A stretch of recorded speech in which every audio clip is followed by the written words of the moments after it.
Mwanzo mlango wa 11 mstari wa kwanza. Nchi yote ilikuwa na lugha moja na usemi mmoja. Ikawa watu waliposafiri pande za mashariki waliona nchi tambarare katikati ya nchi ya Shinari. Wakakaa huko, wakaambiana, haya na tufanye matofali tukayachome moto. Walikuwa na matofali badala ya mawe na lami badala ya chokaa. Wakasema, haya na tujijengee mji na mnara wa kilele chake kifike mbinguni, tujifanyie jina ili tusipate kutawanyika usoni pa nchi yote. Bwana akashuka ili auone mji na mnara waliokuwa wakiujenga wanadamu.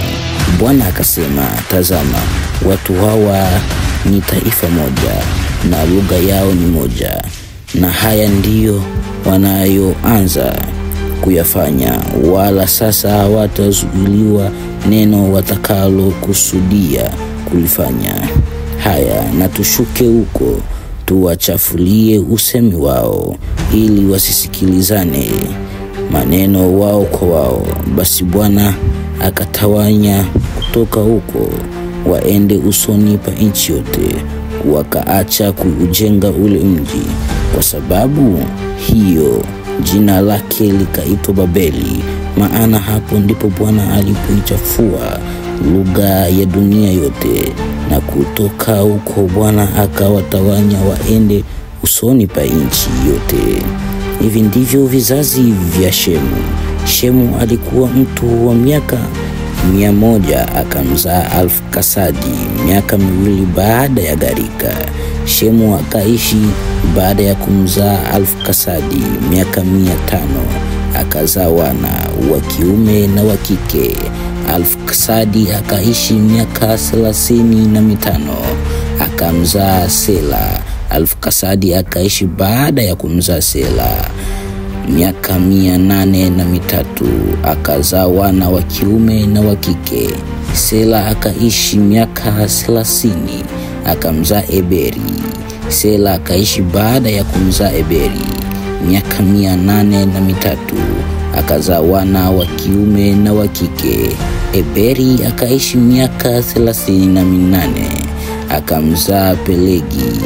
Eberi akaishi baada ya kumzaa Pelegi miaka 830, akazaa wana wa kiume na wa kike. Pelegi akaishi miaka 30, akamzaa Reu. Pelegi akaishi baada ya kumzaa Reu miaka 209, akazaa wana wa kiume na wa kike. Reu akaishi miaka 32, akamzaa Serugi. Reu akaishi baada ya kumzaa Serugi miaka 207, akazaa wana wa kiume na wa kike. Serugi akaishi miaka 30, akamzaa Nahori. Serugi akaishi baada ya kumzaa Nahori miaka 200, akazaa wana wa kiume na wa kike. Nahori akaishi miaka 29, akamzaa Tera. Nahori akaishi baada ya kumzaa Tera miaka 119, akazaa wana wa kiume na wa kike. Tera akaishi miaka 70, akamzaa Abramu, Nahori na Harani. Na hivi ndivyo vizazi vya Tera. Tera akamzaa Abramu, Nahori na Harani. Harani akamzaa Lutu. Harani akafa kabla ya baba yake Tera katika nchi aliyozaliwa, yaani katika Uru wa Wakaldayo. Abrahamu na Nahori wakajitwalia wake. Jina la mke wa Abramu aliitwa Sarai, na jina la mkewe Nahori aliitwa Milka binti Harani, ambaye alikuwa baba wa Milka na wa Iska. Na Sarai alikuwa tasa, hakuwa na mtoto.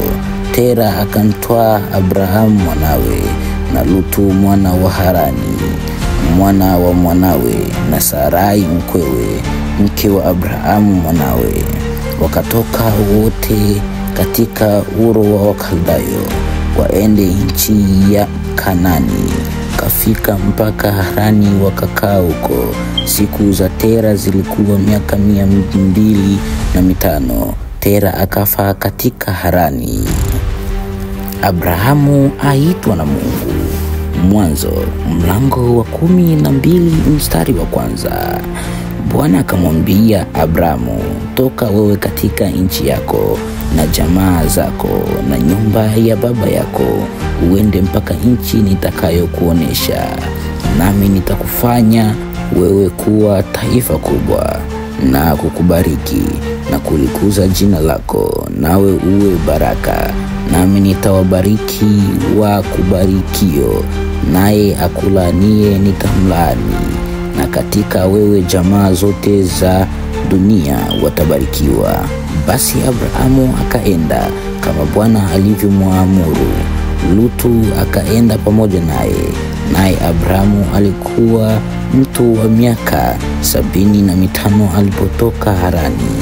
Abrahamu akamchukua Sarai mkewe na Lutu mwana wa nduguye na vitu vyao vyote walivyokuwa wamejipatia, na hao watu waliowapata huko Harani wakatoka ili kwenda nchi ya Kanani, na wakaingia katika nchi ya Kanani.